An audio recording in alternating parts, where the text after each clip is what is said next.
الله الرحمن الرحيم الصلاة والسلام على رسوله الكريم وعلى آله وصحبه أجمعين.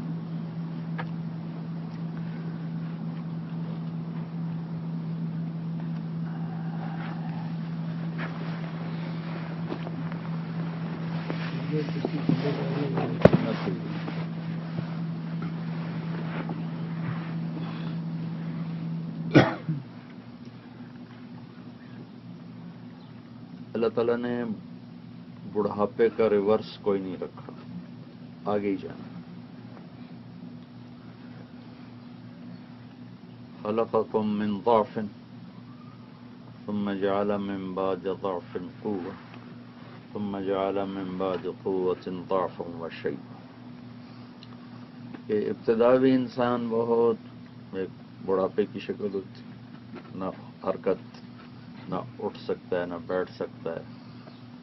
پھر درمیان میں ایک حصہ تھوڑا سا ملتا ہے، اس کے اندر قوت ہوتی ہے، طاقت ہوتی ہے، اور آگے پھر تھوڑے عرصے بعد پھر واپسی شروع ہو جاتی ہے. کسی کو اینک لگ رہی، کسی کے ہاتھ میں اسٹک آ رہی ہے، کسی کو شوگر ہو رہی ہے، کسی کو بی پی ہو رہا ہے، کسی کو ہارٹ ہو رہا ہے، کوئی ویل چیئر پہ آ رہا ہے، کوئی ویسے چیئر پہ آ رہا ہے، کسی سے رکوع نہیں ہو رہا، کسی سے سجدہ نہیں ہو رہا. مختلف بے شمار قسم کی چیزیں ہیں جو اس کو گھیرتی ہیں. پھر بڑھاپا خود ایک آفت اور بیماری ہے. حضرت عمر رضی اللہ عنہ سے ایک نوجوان کہنے لگا، جو میرے ماں نے میرے پیشاب پخانے اٹھائے، میرے کپڑے دھوئے، وہی کچھ آج کل میں اپنی ماں کا کر رہا ہوں. وہ معذور ہو گئی تو کیا میں نے ماں کا حق ادا کر دیا؟ تو حضرت عمر نے فرمایا نہیں. وہ کیسے؟ کہ تیری ماں تیرے پیشاب پخانے دھوتے ہوئے تیری زندگی کی دعا کرتی تھی، اور تو اس کے پخانے اٹھاتے ہوئے روز دعا کرتا، یا اللہ میری ڈیوٹی موقع ہے نا، اپنے کول بلا. کئی لوگوں نے سنا جی وہ حال ایسا بن جاتا، دعا کرتے ہیں لوگ کہ اللہ اس کو سوکھا کر دے، اس کے لیے آسانی کر دے. آسانی کا کیا مطلب ہے؟ اس کو اٹھا لے، اس کو اٹھا لے. تو ایک تھوڑا سا وقت ہے، تھوڑا سا، جس میں آدمی کچھ ایکٹیو ہوتا ہے، کچھ کرنے کا ہوتا ہے.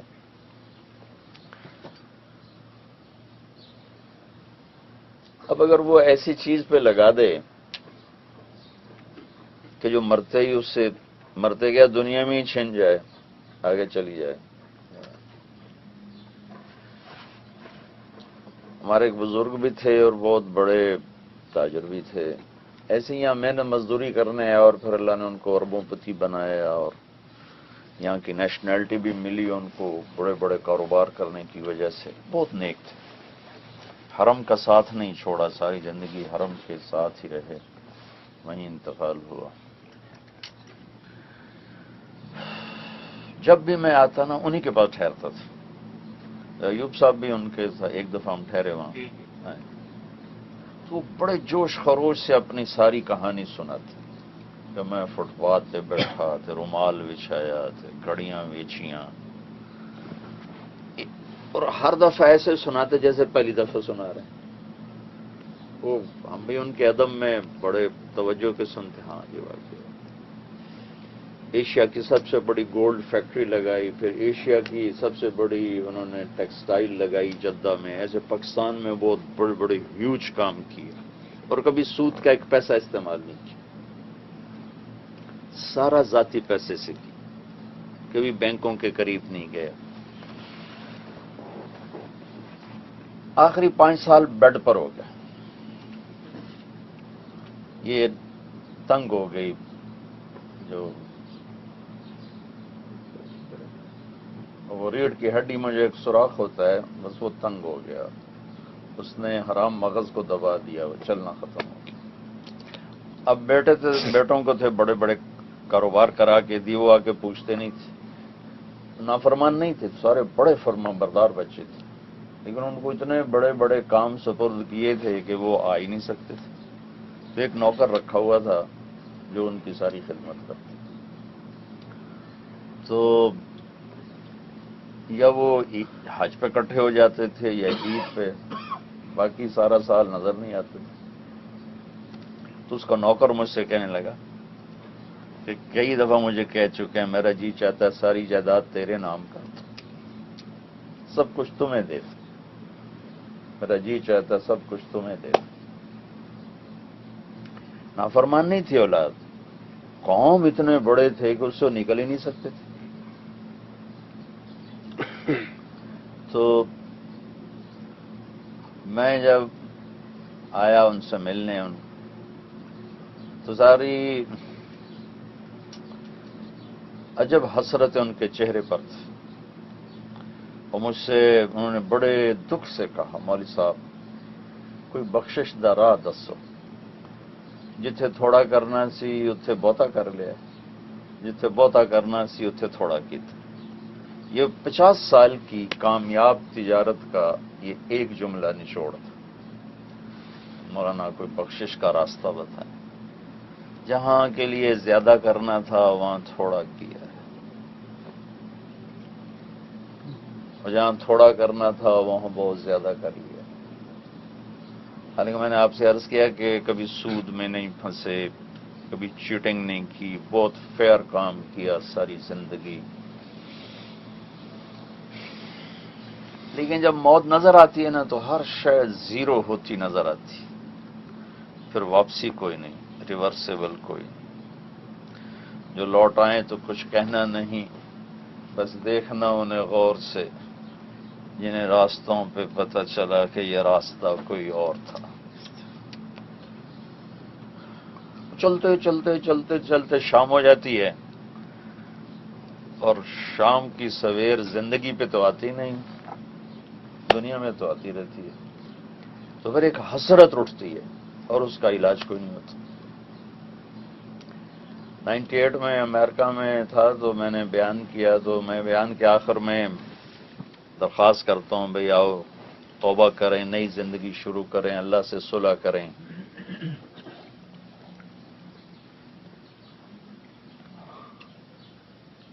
تو بیان کے بعد ایک شخص آ کر مجھے ایسے لپٹ کے تھوڑے مار کے رونے لگے، کوئی راؤنڈ اباؤٹ 60 ان کی عمر تھی، زور زور سے کہنے کہ توبہ تو کر لوں، جو پیچھے گزر گئی اسے واپس کیسے لاؤں؟ توبہ تو کر لی، جو گزر گئی اسے واپس کیسے لاؤں؟ وہ تو ریورسیبل نہیں ہے، اب گئی۔ حسن بصری کا فرمان ہے یبن آدم انک ایام ان ذهب یوم ذهب بعضک،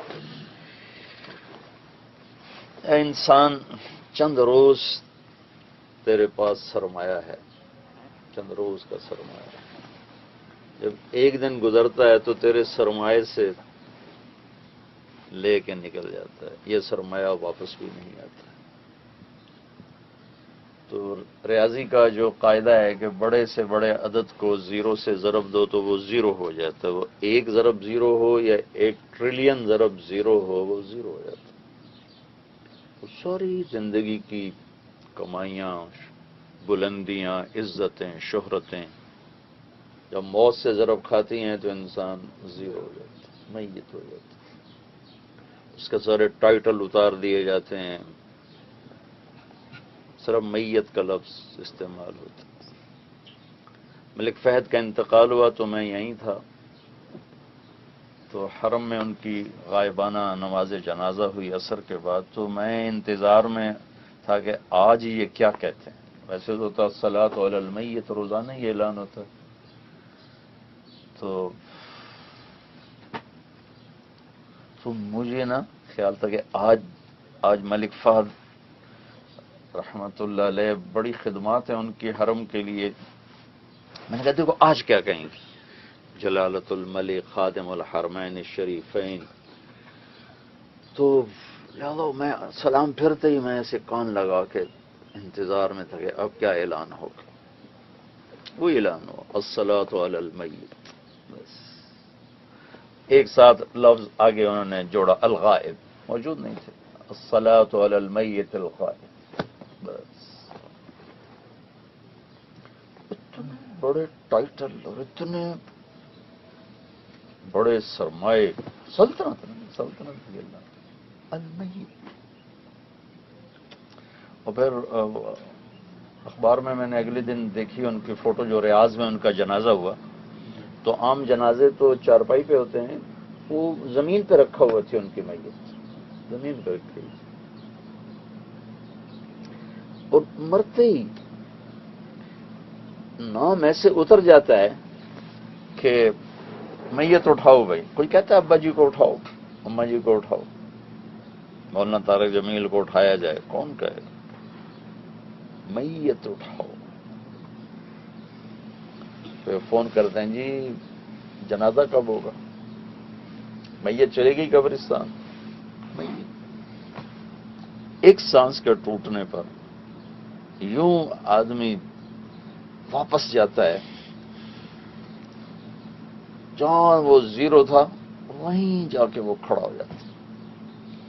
زیرو سے شروع کیا تھا اور زیرو پہ جا کے وہ کھڑا ہو جاتا ہے.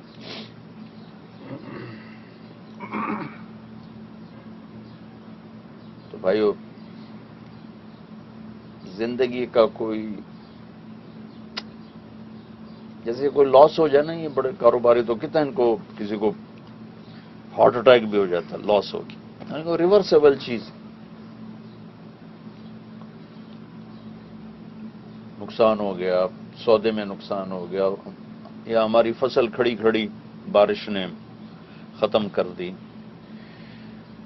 تو طبعاً فطری چیز ہے. یہ میں نہیں کہہ رہا ہوں کہ یہ ہونا نہیں چاہیے، تو یہ تو طبیعی چیز ہے. عمر رضی اللہ عنہ کو بخار چڑھا تھا تو وہ ہائے ہائے کر رہے تھے. تو ایک نے کہا آپ اتنے بڑے آج میرا ہائے ہائے کرتے ہیں کہ بے وقوف، اللہ میری ہائے ہائے سننا چاہتا ہے تو مجھے بخار بھیجا. اب میں اس کو دلیر بن کے دکھاؤں؟ تو نقصان پہ ہائے ہونا تک طبیعی اور فطری چیز ہے، لیکن یہ نقصان وہ ہیں جن کا ازالہ ہو جاتا ہے. لیکن جو پل، جو گھڑی، جو گھنٹہ ہاتھوں سے نکل گیا، ضائع ہو گیا، اللہ کی نافرمانی میں گزر گیا، ریورسیبل نہیں. بہت بڑی دولت ہے کہ ہم زندہ ہیں، موت نہیں آئی. توبہ ہو سکتی ہے، صلح ہو سکتی ہے، زندگی کی ترتیب تبدیل کی جا سکتی ہے. صرف ترجیحات کو بدلنا ہے کہ اپنے ہر معاملے سے پہلے آخرت کو سامنے رکھے. تو اللہ تو نہیں ناراض ہو جائیں گے؟ مرتے وقت پشیمانی تو نہیں ہوگی؟ قبر میں جا کے کوئی مسئلہ تو نہیں اٹھے گا؟ کیونکہ آخرت کو ساتھ جوڑیں تو پوری پکچر بنتی. یہ دنیا ایک پزل ہے جس کا ایک بہت بڑا ٹکڑا آخرت ہے. اب آخرت کا ٹکڑا نکال دیں تو آپ اس پزل کو حل ہی نہیں کر سکتے. اس لیے اللہ کے نبی نے کہا لا تستضیئوا بنار المشرکین، کہ مشرک کی آگ سے اپنے گھر کو روشن نہ کرو. تو حسن بصری اس روایت کے راوی ہیں.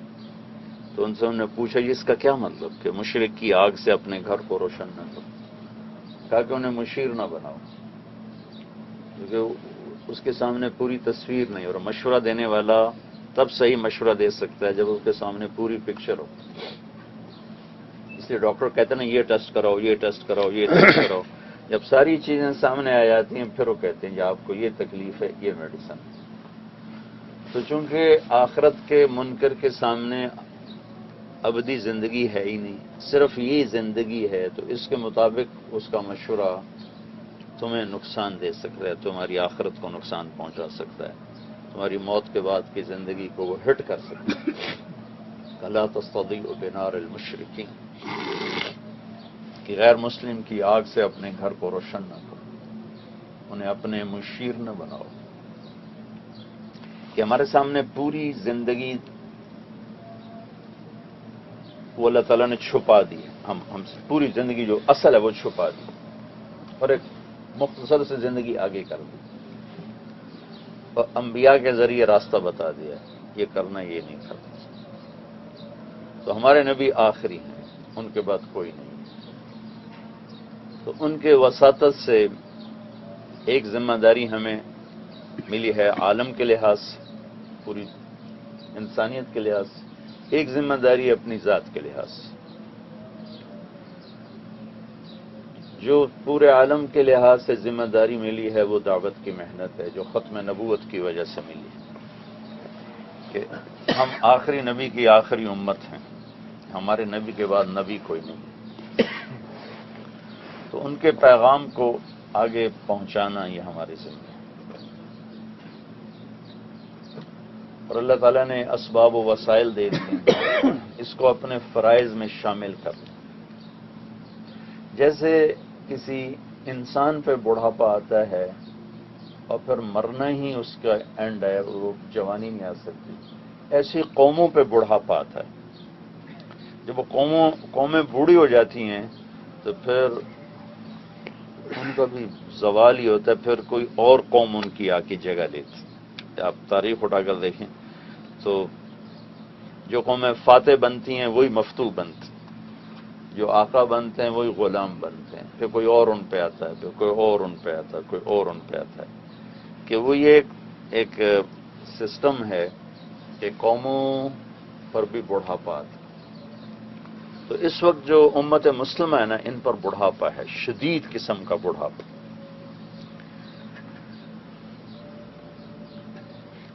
اس کا علاج اللہ نے رکھا ہے، ویسے قوموں کا بڑھاپا کا علاج کوئی نہیں، اس کا علاج ہے کہ نئی قوموں اسلام میں داخل ہوں، نئی قوموں کے لیے اسلام کا دروازہ کھلے، وہ کھلتا ہے دعوت کے ذریعے، اور کوئی راستہ نہیں۔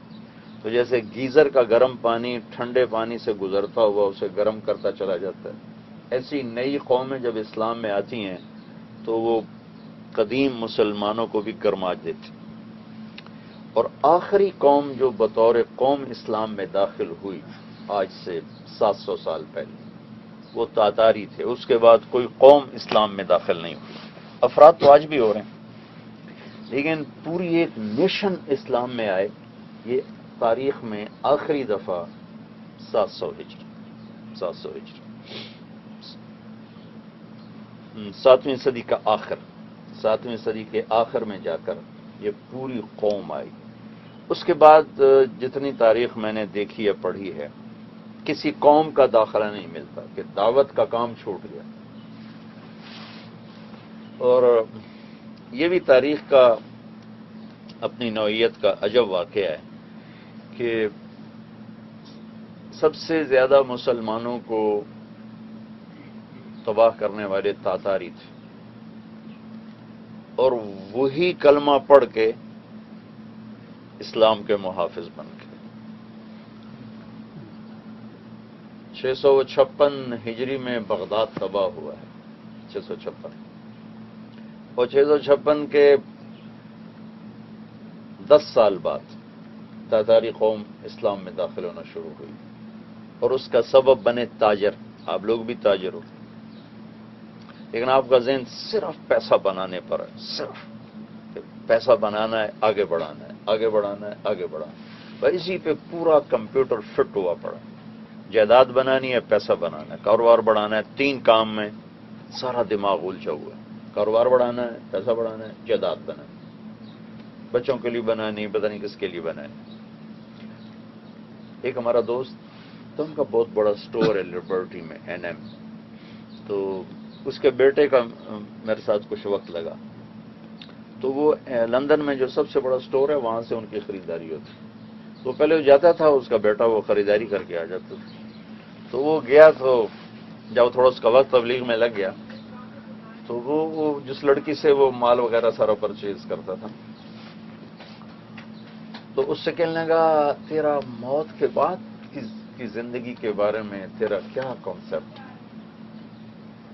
حالانکہ کئی سال سے اس سے سودا لے رہا تھا، لیکن پہلے خیال ہی نہیں تھا اس طرف۔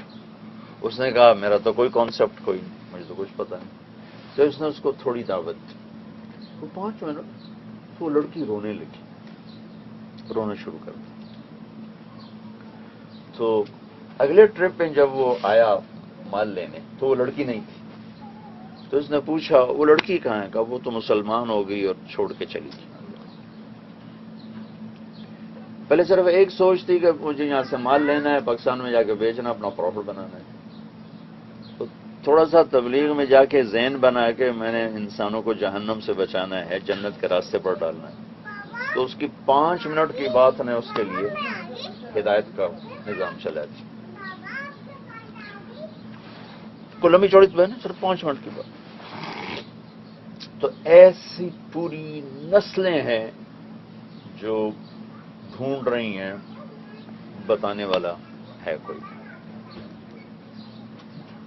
جتنا انڈونیشیا ہے، ملائیشیا ہے، تھائی لینڈ ہے، 70% مسلمان تھے، اب 17%۔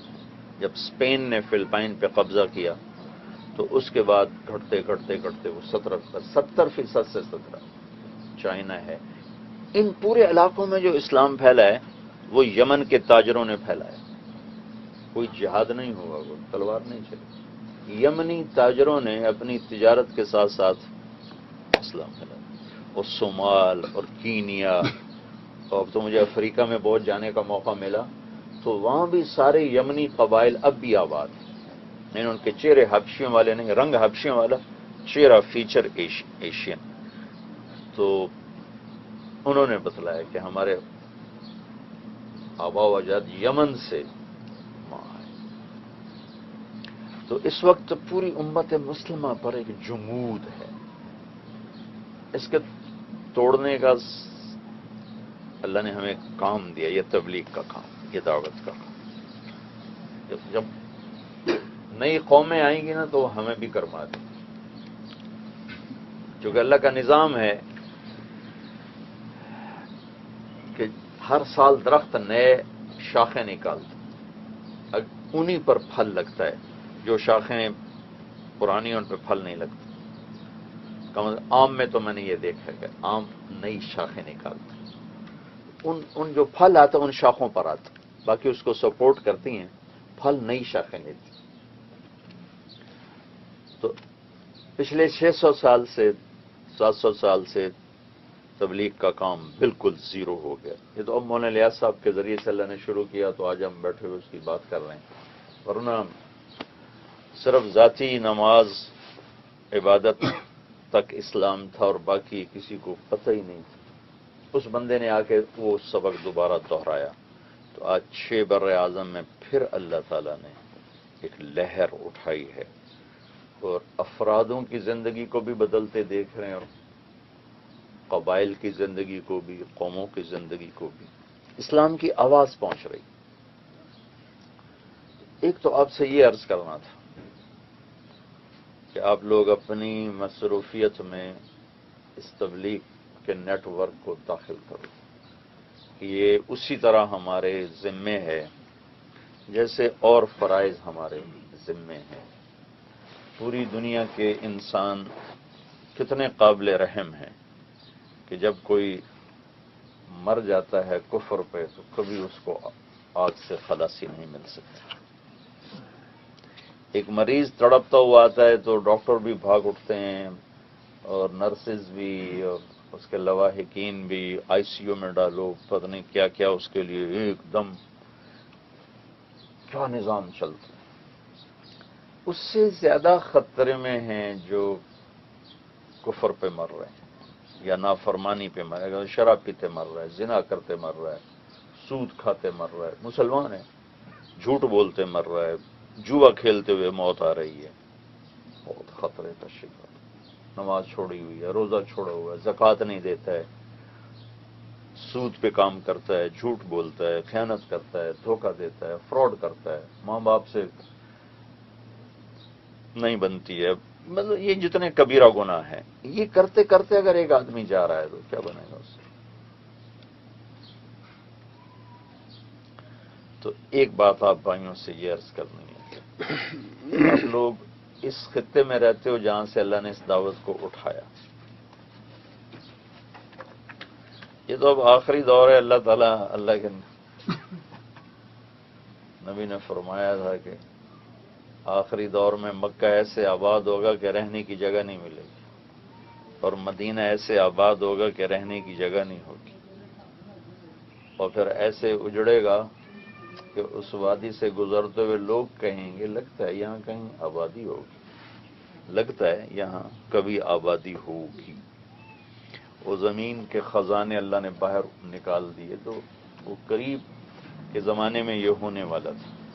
تو اللہ نے، آپ شکر کرو، آپ سب انڈیا پاکستان کے لوگ ہو، آپ کا رزق اللہ نے یہاں لکھا ہے، پاک سرزمین۔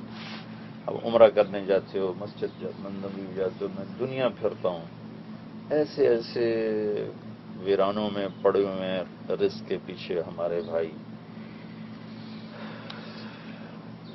کہ دنیا بھی نہیں بن رہی، دین بھی ہاتھوں سے نکل گیا۔ لیکن آپ لوگوں کا رزق اللہ نے آؤٹ آف کنٹری لکھا تھا، کوئی انڈیا سے نکلا، کوئی بنگلہ دیش سے نکلا، کوئی پاکستان سے نکلا، اور اللہ تعالیٰ نے آپ کو اس مقدس سرزمین میں پہنچایا، جس کی فضا میں 1.25 لاکھ صحابہ کی زندگی کی نورانیت موجود ہے، اللہ کے نبی کی زندگی کی نورانیت موجود ہے۔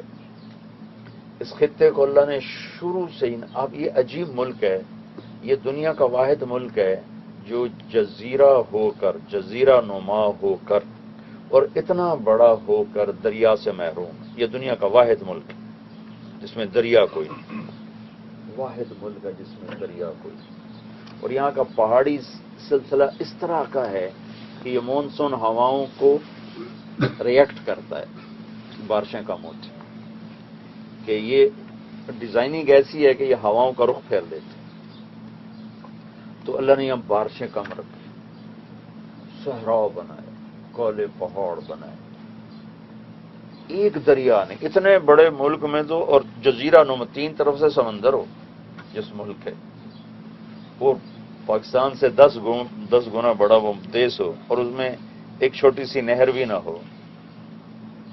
چھوٹے چھوٹے ملکوں میں دریا ہی دریا، نہریں ہی نہریں۔ افریقہ کے بے آباد چاڈ، کیمرون جیسے ملکوں میں گیا، دریا زبردست بہ رہے ہیں۔ اور یہ اتنا بڑا ملک ہو کر، 3 طرف سے سمندر ہو کر، بارش بھی کوئی نہیں، دریا بھی کوئی نہیں۔ اللہ تعالیٰ نے اس خطے کو بے آباد رکھا کہ یہاں جو بھی آئے اللہ رسول کی محبت میں، اور کوئی اس کے آنے کا سبب ہی نہ ہو۔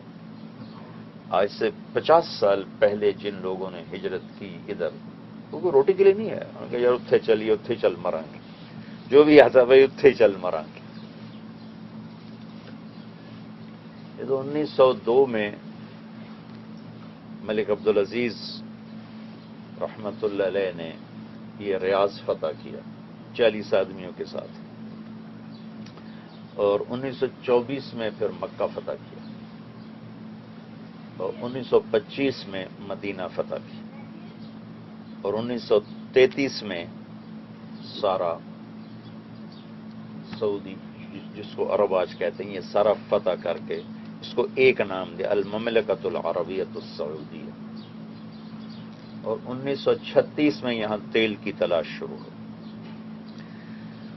وہ ایک مکے میں بزرگ ملے، اب تو فوت ہو گیا، کہ جب ملک عبدالعزیز آتے نا مکے تو نماز خود پڑھاتے تھے، تو ملتزم کے ساتھ ایسے ٹیک لگا کر اور تلوار کے دستے پر یوں اپنا سر ماتھا ٹیک کر روتے رہتے، تلوار پہ یوں ٹیک لگا کے بیٹھے ہوئے روتے رہتے۔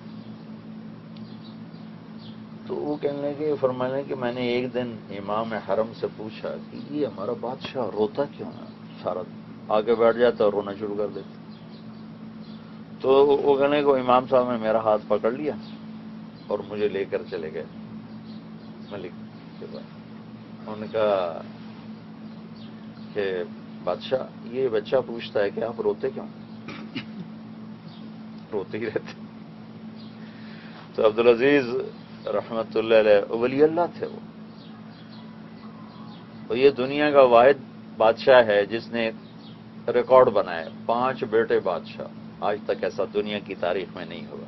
اس سے پہلے عبد الملک بن مروان کا ریکارڈ تھا، اس کے 4 بیٹے بادشاہ بنے تھے، لیکن اس میں بیچ میں ایک فصل ہے، 2 پہلے 2 بعد میں، بیچ میں عمر بن عبدالعزیز، ولید، سلیمان، یزید، ہشام، اور بیچ میں عمر بن عبدالعزیز۔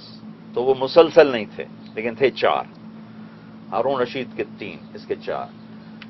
یہ ملک عبدالعزیز پہلے بادشاہ ہیں جن کے 5 بیٹے بغیر کسی رکاوٹ کے اوپر نیچے بادشاہ بنے۔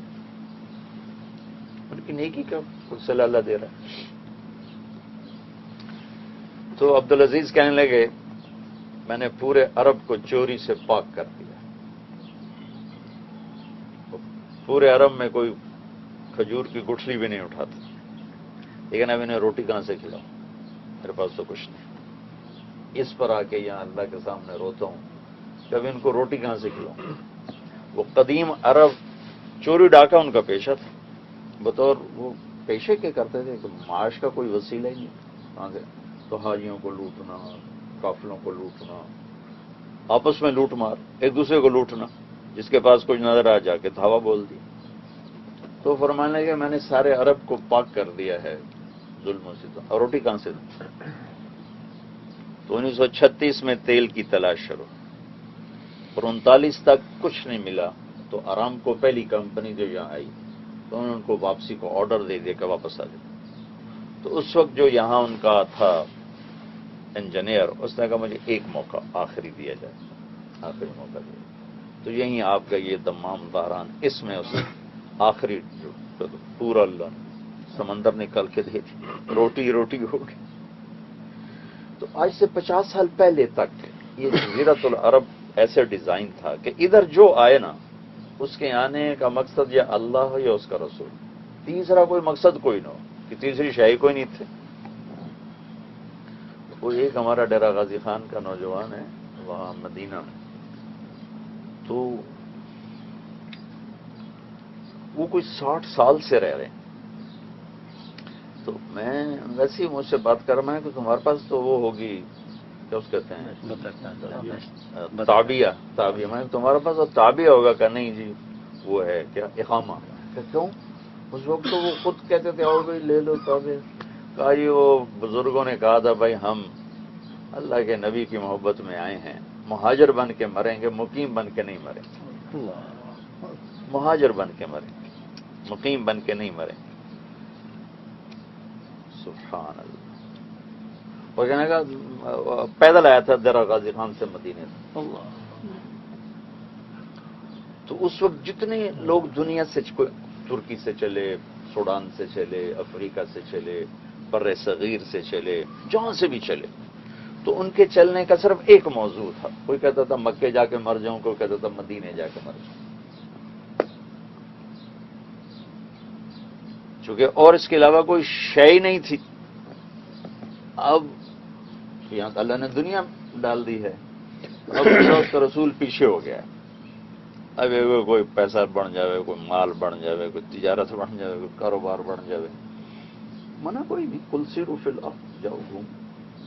فامشوا فی مناکبہا وکلوا من رزقہ، کہ جاؤ میری زمین ہے پھرو.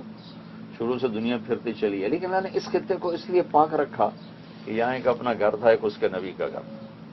تو یہاں آنے والوں سے اللہ کی ڈیمانڈ تھی کہ بھائی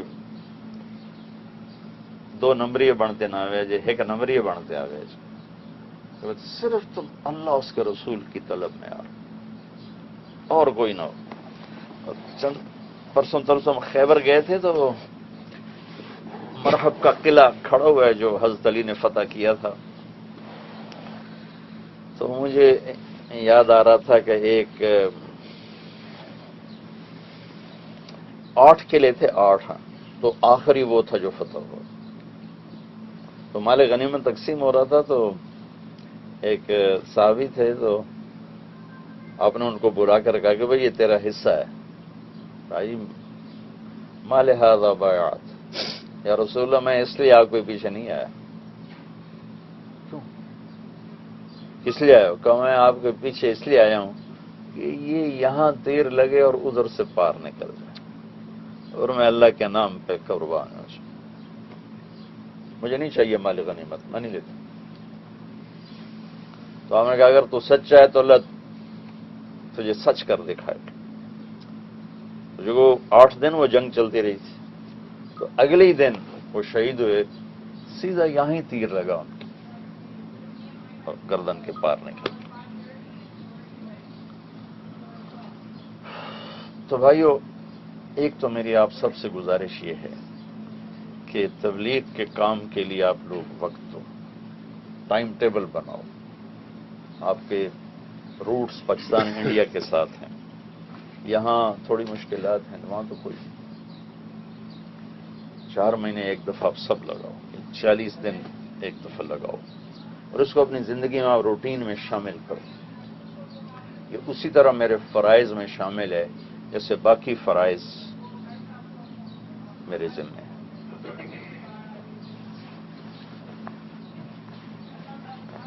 لوگ منتظر ہیں.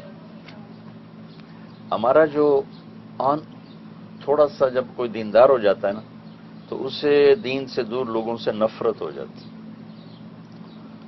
اور لاشعوری طور پر انہیں وہ گھٹیا سمجھتے.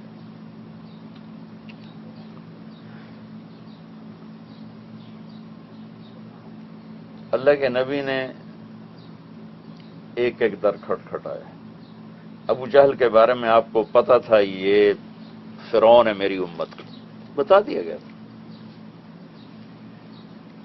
تو اس کی تو اب منت کرنے کی ضرورت کو نہیں رہ گئی تھی، بھائی پتہ ہے بھائی نہیں پڑھنا کلمہ. لیکن ابو جہل سے آپ کا معاملہ یہاں تک پہنچا کہ ایک دن ابو جہل نے کہا بھائی محمد بس کر. تو یہی چاہتا نا کہ ہم تیرے رب کے سامنے کہہ دیں کہ اس نے تیرا پیغام پہنچا دیا تھا، تو میں کہہ دوں گا تیرے رب کو کہ اس نے تیری بات پہنچا دی، تو بس کر. یہ تو اس کی منتیں کی ہیں جس کے بارے میں آپ جانتے تھے کہ یہ میری امت کا فرعون ہے. تو اوروں کی آپ نے کتنی منتیں کی.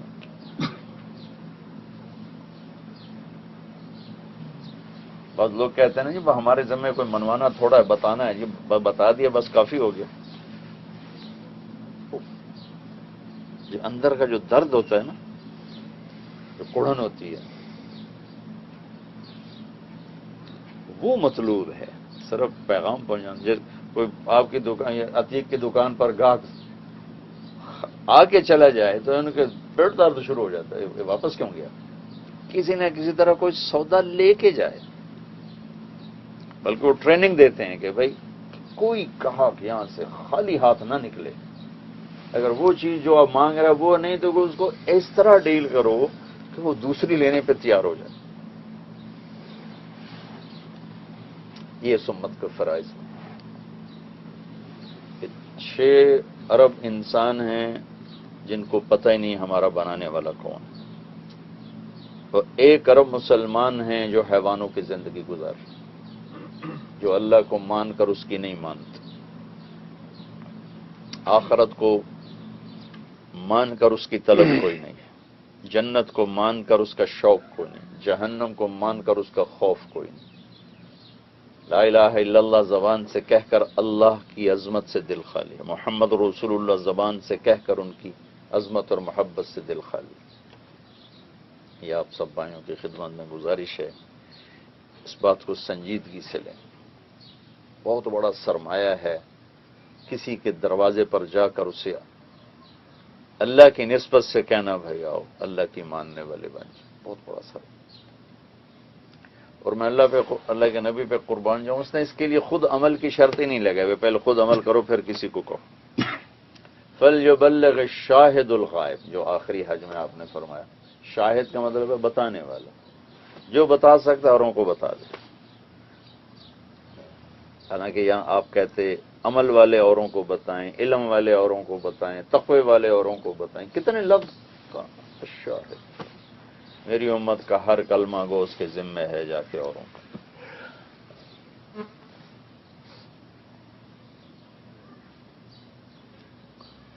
تو بھائیو ایک آپ بھائیوں کی خدمت میں گزارش ہے کہ دعوت کے کام کے لیے وقت دو. یہ آپ کا ترہ امتیاز ہے، ہمارا امتیازی نشان ہے. ہر گھر پہ جانا. میں وینا ملک سے ملا نا تو مجھے سہیل احمد کا فون آیا. سہیل احمد بڑا مشہور آرٹسٹ ہے پاکستان کا، اس کا ایک پروگرام حسب حال بہت ہٹ ہوا ہے پاکستان میں، ویسے ڈراموں میں بھی وہ بہت پاپولر تھا. تو اس کا فون آیا کہ مول صاحب ہمیں اچھا نہیں لگا آپ کا وینا ملک کو ملنا. تو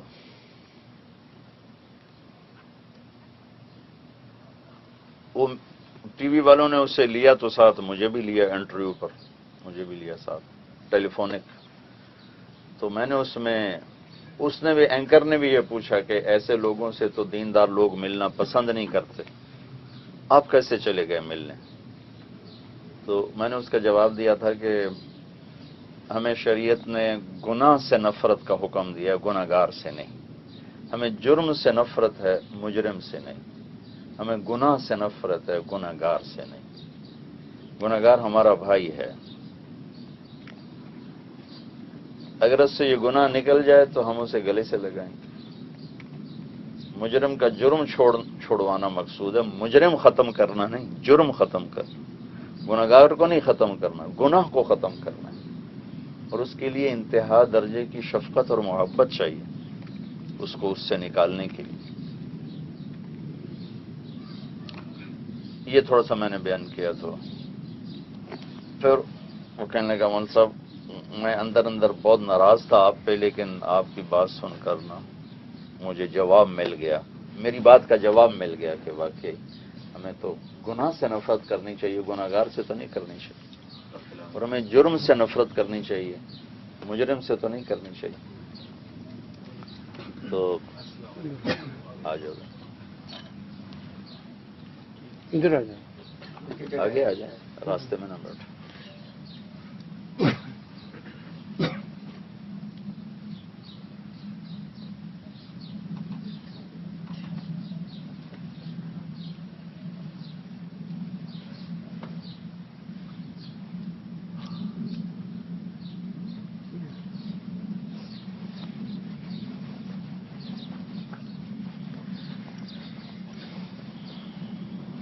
تو میں نے اسے کہا سہیل بھائی ہماری مثال تو ڈاکیے کی ہے، ڈاکیے کے ذمہ ہے پارسل پہنچانا، وہ طوائف کا ہے یا وہ مولانا کا ہے، ہمیں تو پارسل پہنچانا ہے۔ تو کوئی ڈاکیا یہ تو نہیں کہہ سکتی جی ایسا جی طوائف دا پارسل ہے میں نہیں لے کے جانا، اس کی ڈیوٹی ہے، اسے جانا ہے لے کے۔ یہ تو ہماری ڈیوٹی ہے، ہم نے جانا ہے۔ ہمارے سرگودا میں ایک ان پڑھ آدمی، اس نے پورے پاکستان کے کنجر خانوں میں جا کر گشتیں کر کر کے ناچنے والی لڑکیاں تہجد گزار بچیاں بن کے شادی شدہ بیٹھی۔ ابھی چند دن پہلے مجھ سے ملا تو اس نے سنایا کہ میں اپنی دکان پہ بیٹھا تھا تو ایک آدمی ہے بڑا لمبا چوڑا قد، بڑی خوبصورت داڑھی، تو کہنے لگا میں تم سے ملنے آیا ہوں، تم نے میری زندگی بدلی۔ میں تو تمہیں جانتا ہی نہیں، میں نے تمہاری زندگی کیسے بدلی؟ کہا میں سندھ کا سب سے بڑا ڈاکو ہوں، اغوا کرنا، ڈاکے ڈالنا، قتل کرنا یہ میرا کام تھا، اور ملتان میں ایک طوائف تھی وہ میری معشوقہ تھی، اس پہ آ کے میں خرچ کرتا تھا۔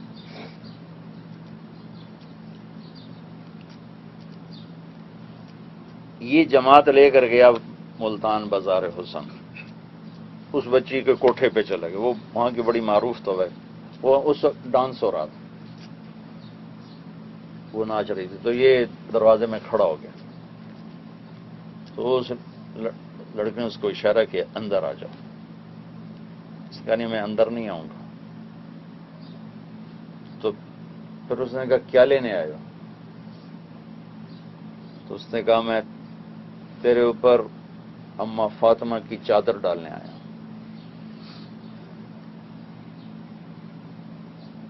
تو ایک جملہ تھا یا کرنٹ تھا،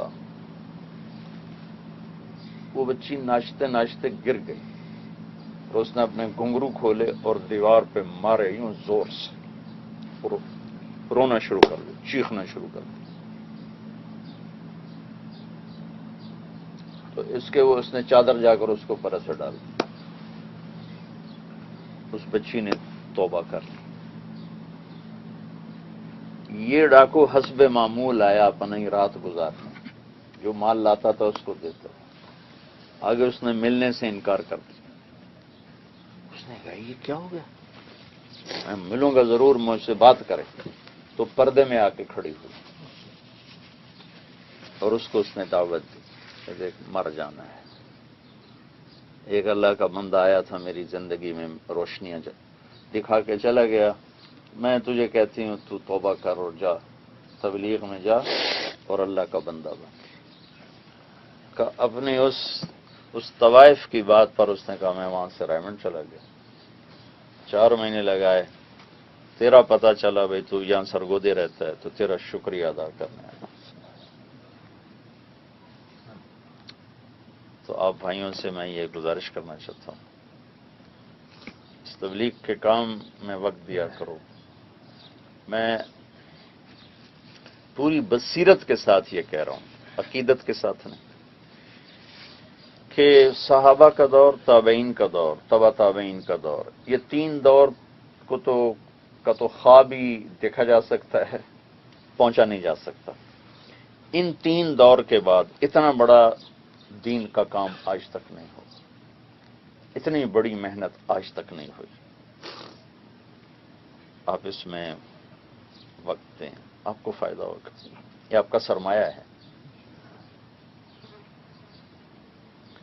میرے والد صاحب کا صرف ایک چلہ لگا تھا، ایک چلہ، اور تھوڑی بہت پھر وہ ایسے جماعتوں میں جاتے تھے، زیادہ ٹائم نہیں۔ تو جب ان کا انتقال ہوا تو میں نے ان سے، مجھے وہ خواب میں مل گئے کوئی تیسرے دن ہی، تو میں نے ان سے پوچھا کہ آپ کے ساتھ کیا ہوا؟ تو کہنے لگے میری بخشش ہوگی۔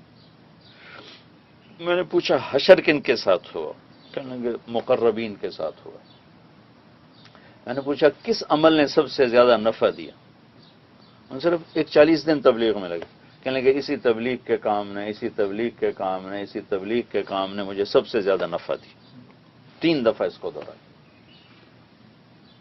اور ٹوٹل وقت جو لگا وہ میں نے 40 دن لگے۔ پھر سال میں کوئی مہینہ 2 مہینے ان کے جاتے تھے، مختلف اوقات میں، اکٹھا نہیں، وہ بھی مخصوص جماعت جو ہماری ذمہ داروں کی جماعت گاڑیوں پہ چلتی تھی تو اس میں جاتے تھے، عام جماعتوں میں نزاکت تھی جا نہیں سکتے۔ تو ایک اجتماعی ذمہ داری کے حوالے سے میں آپ سے عرض کر رہا ہوں، اس کو آپ سنجیدگی سے سوچیں، یہ بہت بڑی تجارت، ایک آدمی کا ہدایت پہ آ جانا میری بخشش کا سبب بن سکتا۔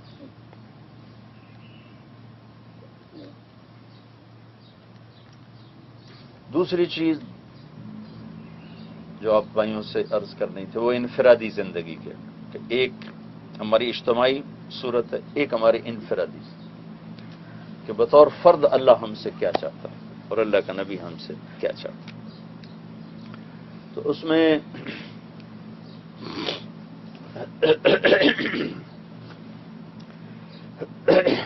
پہلی چیز جو اللہ تعالیٰ کا ہم سے مطالبہ ہے وہ ہے اللہ اس کے رسول کی ایسی محبت جو ہر چیز پر حاوی ہو جائے۔ لن یؤمن احدکم حتی اکون احب الیہ من ولدہ ووالدہ والناس اجمعین، کہ جب تک میری محبت کو تم اپنے اوپر، اولاد پر، ماں باپ پر، اپنی دنیا پر غالب نہیں کرو گے تمہارا ایمان مکمل نہیں ہے۔ یہ بطور فرد ہم سے ڈیمانڈ ہے کہ اللہ اس کے رسول سے محبت یہ ساری چیزوں پر غالب آ جائے۔ اس کو اللہ تعالیٰ نے لا الہ الا اللہ میں اور محمد رسول اللہ میں اس کا ہم سے مطالبہ کیا۔ لا الہ الا اللہ یہ اندر کی چیز ہے، محمد رسول اللہ باہر کی چیز ہے۔ لا الہ الا اللہ جڑ کی طرح ہے، محمد رسول اللہ درخت کی طرح ہے۔ لا الہ الا اللہ بیج کی طرح ہے، محمد رسول اللہ درخت کی طرح ہے۔ لا الہ الا اللہ دکھانا مشکل ہے، محمد الرسول اللہ چھپانا مشکل ہے۔ لا الہ الا اللہ ہم کسی کو دکھا نہیں سکتے، اور محمد الرسول اللہ ہم کسی سے چھپا نہیں سکتے، کہ وہ ایک ہمارا برانڈ ہے۔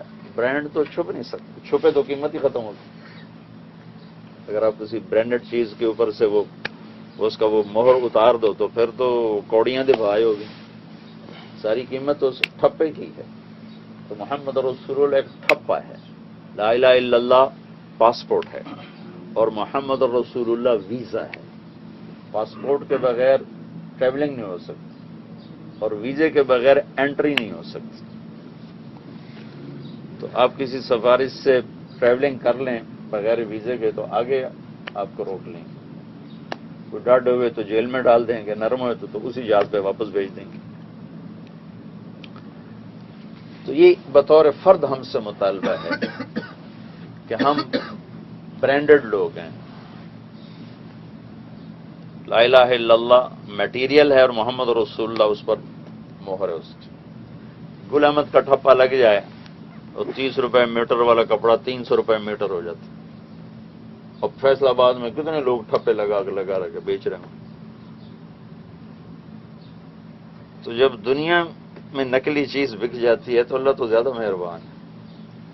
میں کہا کرتا ہوں اپنے بیان میں کہ دیکھو بھائی، کم از کم پاکستان، انڈیا، بنگلہ دیش میں تو ہے کہ نقل مار کے لوگ پاس ہو جاتے. ساری دنیا میں ایسا ہے، نقل مار کے لوگ پاس ہو جاتے. تو ہم بھی اپنے نبی کی نقل مار لیں. پاس کرنے والا ویسے ہی بڑا مہربان ہے، بڑا کریم ہے.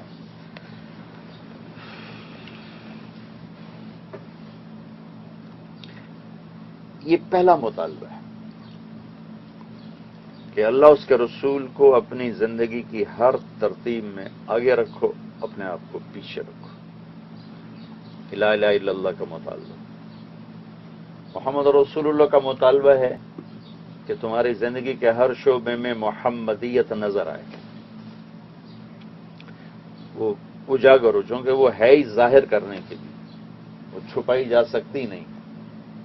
اس کا ظاہر ہونا ہی اس کی زندگی ہے، اور وہی ہماری پہچان ہے. ہماری تجارت، ڈیلنگ، کاروبار، شادی، معاشرت، گھر، لباس، زندگی کی ہر شے سے ٹپک رہا ہو محمدی پناہ کے، محمدیت.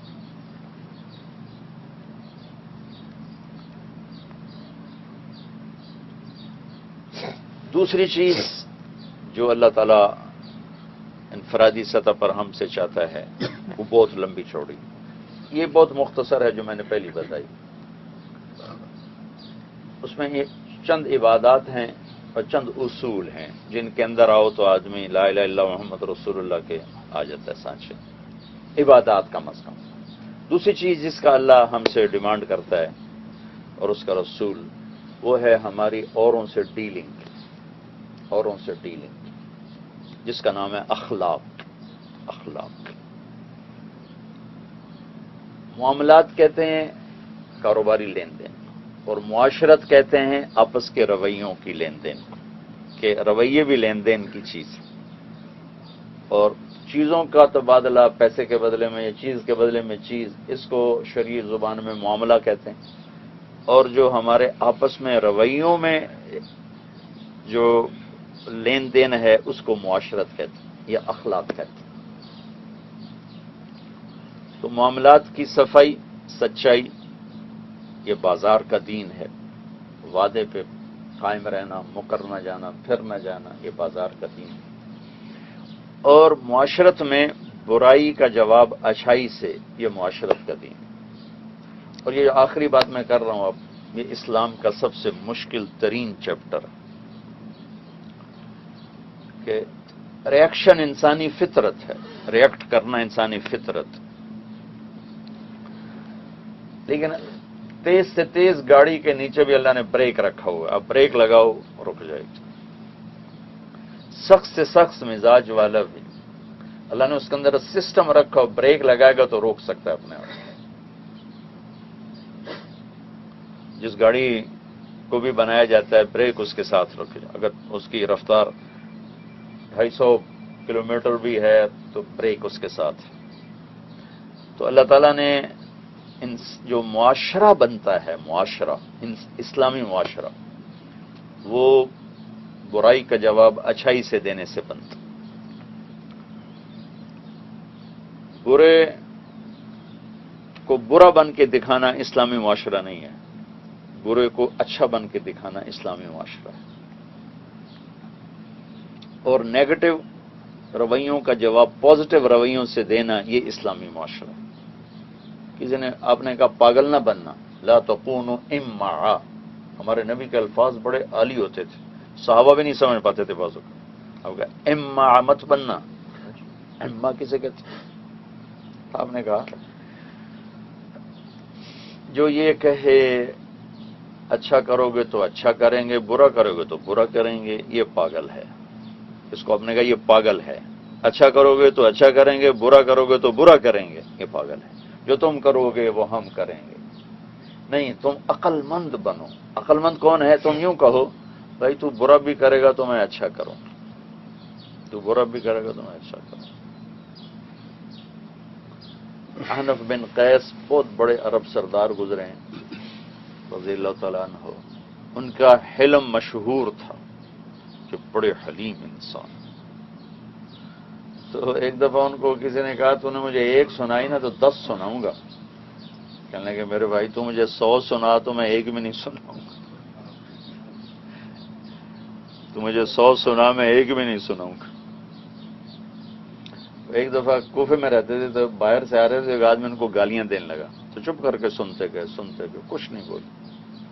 جب شہر قریب آیا تو کھڑے ہو گئے، کہنے لگا بھائی اگر تیرے پاس مزید سٹاک گالیوں کا ہے تو میں کھڑا ہو کے سن لیتا ہوں، یہیں ختم کر لے، آگے اگر کسی اور نے سن لیا اور نے تیری ٹھکائی کر دی تو میں ذمہ دار نہیں، چونکہ اب میری قوم آگے آباد ہے تو وہ میری بےزتی دیکھیں گے تو تمہیں چھوڑیں گے نہیں، تو اگر ختم ہو گیا تو پھر مجھے اجازت دے دو، اور اگر باقی ہے تو میں کھڑا ہو کے سن لیتا ہوں۔ تو پاؤں پڑ کے معافی مانگو، مجھے معافی کر دو، عظیم آدمی ہو تو بھائیو جو معاشرت ہے نا وہ درگزر سے بنتی، پکڑ دھکڑ سے نہیں بنتی۔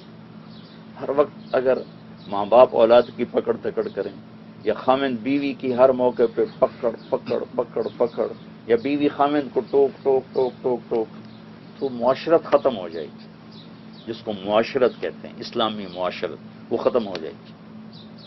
کیونکہ ہم نے اسلامی معاشرت سیکھی نہیں کہ ہمارے نبی کا گھر میں کیا رویہ تھا، ملازم سے کیا تھا، بیوی سے کیا تھا، بچوں سے کیا تھا، جو ذہن میں آیا وہ چل، یا جو ماحول میں وہ چل رہا۔ آپ نے زندگی بھر اپنے کسی نوکر کو نہیں ڈانٹا، زندگی بھر کسی کو تھپڑ نہیں مارا۔ حضرت انس فرماتے ہیں 10 سال میں نے اللہ کے نبی کی خدمت کی، ایک دفعہ مجھے نہیں کہا یہ کیوں کیا، یہ کیوں نہیں کیا، ایک دفعہ نہیں کہا۔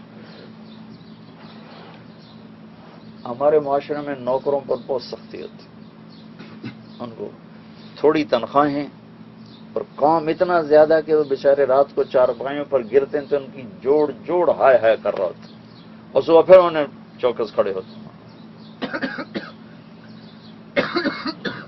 2-3 ہزار ریال کیا چیز ہے تمہاری سعودیہ، اور کام ان سے کتنا سخت لیا جاتا، کتنا ان پہ جبر کیا جاتا،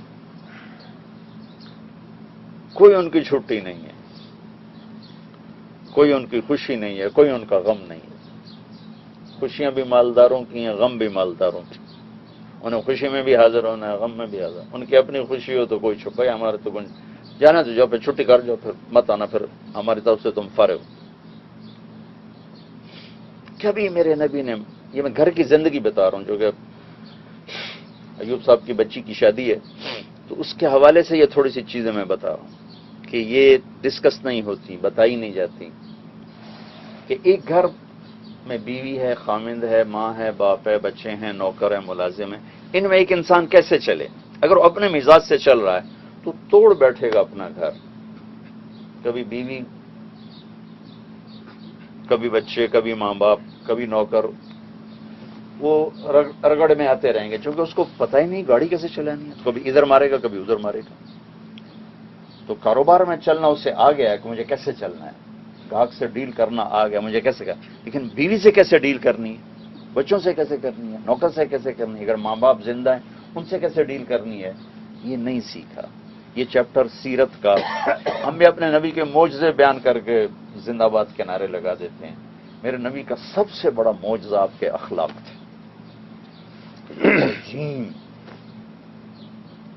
اللہ کو تعریف کرنی پڑی، اپنے نماز بڑی اچھی پڑھی، لیکن اللہ نے آپ کی نماز کی تعریف نہیں کی، بلکہ الٹا روکا کہ اتنی لمبی نہ پڑھا کر، درمیانے درجے کی پڑھو۔ آپ نے تبلیغ بڑی عالی شان کی، اللہ نے تعریف کرنے کی وجہ روکا کہ اتنا زیادہ نہ کیا کر، فلا تذهب نفسك عليهم حسرات ما انزلنا عليك القرآن لتشقى، ایسے نماز نہ پڑھ کہ تیرے پاؤں پھٹ جائیں، درمیانی پڑھ، ایسی تبلیغ نہ کر کہ تیرا سینہ پھٹ جائے، درمیانی کر۔ ایک دفعہ اٹھا کے کرتا بھی دے دیا، نماز پڑھانے کے لیے کرتا ہی نہیں تھا، تو ایک انصاری عورت سے کپڑا مانگا، اس نے دے اس کو نماز پڑھائی. تو اللہ نے اس پر کہا لا تبسطها کل البسط، اتنا بھی خرچ نہ کر کے خود تنگی کا شکار ہو جائے. تو یہ بڑے بڑے کام ہیں، لیکن اللہ نے بجائے شاباش دینے کے کہ بھائی تھوڑا ہولا ہاتھ رکھ، ہولا ہاتھ رکھ، ہولا ہاتھ رکھ. لیکن جب ہمارے نبی نے اخلاق کی پرواز دکھائی تو اللہ نے شاباش دی، انک لعلی خلق عظیم، میرے نبی شاباش، آپ کے اخلاق بڑے عالی شان، بڑے عالی شان. کسی عمل پر ایسے کھل کے اللہ تعالیٰ نے داد نہیں دی جیسے اخلاق پہ داد دی.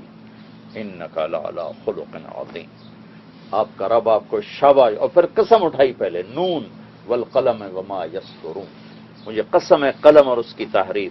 قسم اٹھا کر کہا میں داد دیتا ہوں میرے حبیب، آپ کے اخلاق بڑے عالی شان.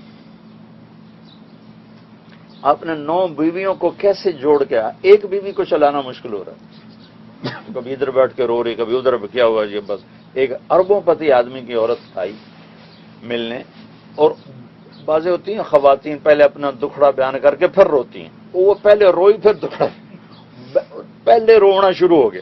مجھے خبر مل چکی تھی کہ بہت بڑے ارب پتی آدمی کی بیگم ہے آپ سے. میں ایک جگہ میرا بیان تھا تو وہ آئی ہوئی، تو مجھے وہ درمیان والے دوست نے بتایا کہ یہ بہت بڑا آدمی جس کی بیگم ہے آپ سے ملنا چاہتے ہیں. بسم اللہ. وہ آ کے رونے سے اس نے بات شروع کی. لاکھوں روپے کا اس نے جوڑا پہنا ہوا تھا، کروڑوں روپے کی جیولری اس نے پہنی ہوئی تھی، اور بیٹھتے ہی رونا شروع کر دیا. پھر جب تھوڑا سا ہو وہ سنبھلی، پھر مولانا میں اس دولت کو کیا کروں، لوگ میرا کپڑا دیکھتے ہیں، میرا زیور دیکھتے ہیں، میری گاڑی، میں اس کو آگ لگاؤں، میرے خامد قبول ہی میرے ساتھ ٹھیک نہیں، میں کیا کروں اس دولت کو. اس کو یہ سب کچھ اچھا نہیں لگ رہا، چونکہ یہ جو زبان کا بول ہے نا، یہ ایسی آگ لگاتا ہے کہ 7 سمندر کا پانی بھی نہیں بجھا سکتا. اور زبان کا بول ایسی مٹھاس لاتا ہے کہ 7 کڑوے سمندر میٹھے کر دے ایک بول کے ساتھ. زبان کا ایک بول اتنی مٹھاس لاتا ہے. تو ایک گھر کی زندگی میں ہمیں کیسے چلنا ہے، ایک اصول یاد رکھو، درگزر چشم پوشی. بیوی محبت کرے گی، بچے محبت کریں. بیوی کی پکڑ، بچوں کی پکڑ، بیوی کی پکڑ، بچوں کی پکڑ، نوکروں کی پکڑ، بھاگ جائیں گے. اللہ نے اپنے نبی جیسی ہستی سے کہا میرے نبی اگر آپ سخت مزاج ہوتے تو آپ کے ساتھی آپ کو چھوڑ کے بھاگ جاتے. لو کنت فظا، میرے نبی اگر آپ کی زبان کا بول سخت ہوتا، غلیظ القلب، طبیعت میں سختی ہوتی، لانفضوا من حولک، یہ تیرے ساتھی کون، صحابہ کہ آپ کو چھوڑ کے چلے جاتے. تو میں یہ آخری بات عرض کر رہا ہوں، اپنے نبی والی معاشرت بھی سیکھو، اپنے زبان کے بول کو میٹھا کرنا سیکھو. زید بن ارقم رضی اللہ تعالیٰ عنہ کے سامنے عبداللہ بن ابی نے کہا کہ ان پر مال خرچ کرنا بند کر دو، لا تنفقوا علی من عند رسول اللہ. تو انہوں نے جا کر بتا دیا اللہ کے نبی کو، یا رسول اللہ، وہ عبداللہ بن ابی یہ کہہ رہا تھا، ان کی عمر تھی 14 سال. وہ آیا، اس نے آ کے قسم اٹھا دی، میں تو کہا ہی نہیں یہ چھوٹا.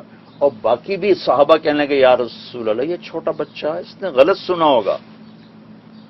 تو کہنے لگے میں چپ، اور میری جو بےزتی کی لوگوں نے، جو بےزتی کی کہ مجھے لگے زمین پھٹ جائے، میں غائب ہو جاؤں کہ تو نے نبی کے سامنے جھوٹ بول. اور اللہ کے نبی نے میرے ساتھ کیا کرنا تو اللہ کو نبی کو چاہیے تھا کہ اللہ کے نبی آئے، مجھے یوں دیکھا، مسکرائے، اور ایسے میرے کان کو تھوڑا سا یوں ہلکا سے مسلا اور مسکرا کے آگے چلے. اور میری جان میں جان آئی. اور اسی وقت قرآن اترا، سورہ منافقون اللہ نے اتاری، اور زید بن ارقم کی سچائی کو اللہ نے ثابت کیا کہ یہ منافق جھوٹی قسمیں اٹھا رہا ہے، یہ بچہ سچا ہے. اگر یہ میرے گھر کا ملازم ایسا کر دیتا تو میں تو ڈنڈا اس پہ توڑ دیتا، پھر اگلی بات بعد میں کر. میرے نبی نے درگزر زندگی کا اصول بتایا ہے، درگزر. سب آپ سے جڑ جائیں گے. نبی بچوں کو ہدایت نہ دے سکے. میں اپنے بچوں کو، میں اپنی بیگم سے کہا تھا، میں کہا دیکھو بچوں سے نہ امید رکھنا نہ آس رکھنا، تمہاری خدمت کریں گے پھر خوشی ہوگی، نہیں کریں گے تو دکھ نہیں ہوگا. بتانا ہمارے ذمے، کروانا ہمارے ذمے نہیں ہے۔ ہم بتائیں گے، محبت دیں گے، پیار دیں گے، کسی کو بھی پیار دو، محبت دو، آپ کا ہو جائے۔ انسان ایک مہذب جانور ہے، انسان ایک مہذب جانور ہے، حیوان ہے۔ حیوان کو دیکھ لو، آپ ڈنڈا دکھاؤ گے بھاگ جائے گا، اور چارہ دکھاؤ گے تو قریب آ جائے گا۔ یہی ساری دنیا کے انسان ہے۔ میرے نبی نے عرب کے ڈاکوؤں کو ایسا سینے سے لگایا کہ وہ رضی اللہ عنہ بن گئے۔ جب حاتم طائی آئے نا کلمہ مدینے، تو آپ نے دعوت دی، انہوں نے انکار کر دیا۔ پھر آپ نے دعوت دی، آپ نے کہا دیکھو ایک دن آئے گا، ہیرا سے لڑکی چلے گی، بیت اللہ کا طواف کرے گی، اسے کوئی ڈر نہیں ہوگا۔ تو ادی کہنے لگے میرے جی میں آیا، وہ جو ہیرا سے چل کر آئے گی مکے طواف کرنے، تو میرے قبیلے کے ڈاکوؤں سے بچ کے کہاں جائے گی؟ اینا دعار بنی طے، میرے قبیلے کے ڈاکوؤں سے کہاں بچے گی؟ اور جب اللہ کے نبی کی محنت ہوئی تو سب سے بڑے ڈاکو تھے حاتم طائی کے قبیلے کے رافع بن عمیرہ۔ رافع بن عمیرہ صدیقی دور میں ضرورت پڑی خالد بن ولید کو شام شفٹ کرنے کی، کہ سارا روم کٹھا ہو رہا تھا، تو ابوبکر رضی اللہ عنہ نے خالد بن ولید سے کہا کہ تم جلدی سے پہنچو شام اور کمان سنبھالو۔ تو ایک راستہ تھا 21 دن کا جو عام، ایک تھا 7 دن کا صحرا۔ تو 3000 کا لشکر چنا اور کہا میں صحرا سے گزروں گا۔ تو ساتھیوں نے کہا مر جائیں گے، نہ پانی نہ کھانا۔ تو کہنے لگے جس لشکر میں رافع ہو وہ لشکر ہلاک نہیں ہو سکتا۔ چند دن پہلے وہ کون تھا؟ عرب کا سب سے بڑا ڈاکو۔ اور چند دنوں کے بعد وہ کون تھا؟ کہ خالد جیسا آدمی کہہ رہا ہے جس لشکر میں رافع ہو وہ لشکر ہلاک نہیں ہو سکتا۔ بھائی یہ میری آخری گزارش ہے، اپنے گھروں کو مزین کرو اچھے اخلاق، درگزر اور زبان کے میٹھے بول کے ساتھ۔ درگزر کرنا سیکھو تو آپ کا گھر خوشیوں کا گہوارہ بنے گا۔ اگر آپ کی پکڑ دھکڑ کی طبیعت بن گئی تو پھر نہ آپ بیوی کے ہیں، نہ بچوں کے ہیں، نہ نوکروں کے، پھر آپ اپنی ذات کے ہیں۔ یہ ہمارا ماحول نہیں ہے۔ چونکہ عورت کمزور ہے تو عام طور پہ مرد کی طرف سے عورت پہ شدت آتی ہے، پھر ماں باپ ہونے کے ناطے بچوں کی پکڑ دھکڑ انہیں بھگا دیتی ہے۔ قریب کرنے کا راستہ ہے محبت، تو ہدایت اللہ کے ہاتھ میں۔ تو بھائی یہ چند گزارشات ہیں، اس پر غور کرو، اپنے ملازمین پر بھی ترس کھاؤ، رحم کھاؤ، انہیں آرام کا موقع دو۔ عمر بن عبدالعزیز کے پاس ایک آدمی بیٹھا تھا، رات کا وقت تھا، تو پانی کی ضرورت پڑی تو وہ اٹھنے لگے، تو ان کے ساتھی نے کہا حضرت وہ غلام سویا، اس کو اٹھائیں۔ سارا دن کام کر کے بیچارہ تھکا ہوا سویا ہے، میں اپنے پانی کے لیے اسے کیوں اٹھاؤں گا، میں خود جا کے پی لوں گا، میں تو جاگ رہا ہوں، وہ تو سویا ہوا ہے۔ یہ ترس آج کے مالکوں میں نہیں ہے نوکروں پر۔ وہ تھوڑا اونچ نیچ ہو جائے تو وہ بےزتی کرتے ہیں کہ زمین آسمان کانپ اٹھتا ہے۔ میں جا رہا تھا گاڑی میں ایک تاجر کے ساتھ فیصل آباد، تو سارا کاروبار تو ادھار پر ہے، تو کوئی وہ تھا ادائیگی کا معاملہ تھا، تو پیمنٹ نہیں آئی، تو اس نے 3-4 ماں بہن کی گالیاں نکالی بڑی بڑی۔ تو جب وہ فون اس نے بند کیا تو میں نے کہا کیا مسئلہ تھا؟ کہا جو آج اس کی پیمنٹ تھی اس نے نہیں دی۔ میں نے کہا کتنی تھی؟ یہ کوئی 25 سال پرانی بات۔ کہنے لگا 3 لاکھ۔ 3 لاکھ تو کافی رقم تھی۔ میں نے کہا ملک صاحب 3 لاکھ کا نہ ملنا اتنا بڑا نقصان نہیں تیرا، جتنا یہ جو تم نے 2-4 ماں بہن کی گالیاں دی ہیں نا، جتنا بڑا یہ تیرا نقصان ہوا ہے نا، یہ 3 لاکھ تو شاید تیرے واسطے 3 لاکھ کی شاید بہت بڑی پارٹی۔ میں نے کہا تو دس تیرے واسطے 3 لاکھ کوئی شے ہے؟ تو کھلوتے کھلوتے خرچ کر دینا۔ تے اے جڑی تو ماں بہن دی گال کڈی، تیرا اگلا پچھلا سارا کھاتا اس نے برابر کر چھڑے۔ میں نے کہا بے وقوف، یا ادھار دینا بند کر یا گالی دینا بند کر۔ تو بھائیو ہمارا عام طور پہ معاملہ بہت سخت ہوتا ہے ملازموں کے ساتھ، نوکروں کے ساتھ، گھر کی عورتیں کام کرنے والی بچیوں پر اتنی سختی اور زیادتیاں کرتی ہیں کہ کوئی ادھر بیٹھ کے بیچاری رو رہی ہوتی ہے، کوئی ادھر بیٹھ کے رو رہی ہوتی ہے۔ تو میں آپ سب سے یہ گزارش کروں گا کہ میرے نبی کی ایک معاشرت ہے، اس کو بھی سیکھو۔ اللہ کے نبی نے ہمیشہ درگزر سے کام لیا، درگزر سیکھو، ٹھیک ہے؟ چلو ہاتھ ادھر ہی پڑھنے ہیں۔ یہ ٹھیک، ہم تو پڑھ کے آئے تھے۔ اچھا اثر آپ کو ہاں جی، ساتھی جماعت کر لینا یہاں تھا۔ یہ ہے، پڑھو گے بھائی، دے دو نا۔ باہر پڑھ لیں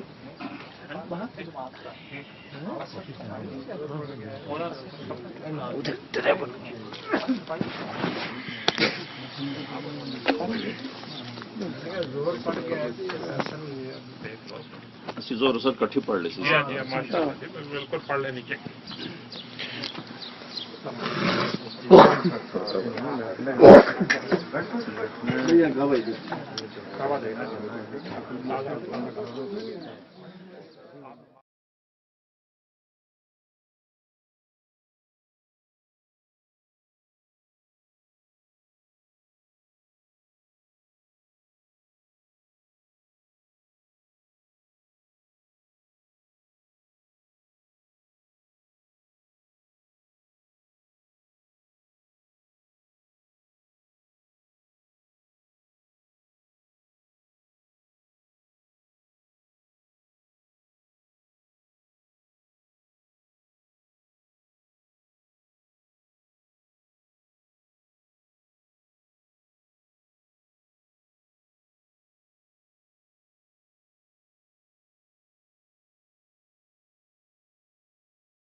لا إله إلا الله لا إله إلا الله محمد رسول الله عليه صلاة الله لا إله إلا الله لا إله إلا الله محمد رسول الله عليه صلاة الله بسم الله بدأت كلامي وصلاتي وسلامي بسم الله بدأت كلامي وصلاتي وسلامي المضلل بالغمام محمد رسول الله لا إله إلا الله لا إله إلا الله محمد رسول الله عليه صلاة الله لا إله إلا الله لا إله إلا الله محمد رسول الله عليه صلاة الله إن أسأت فاحملوني أو أخطأت فاعذروني إن أسأت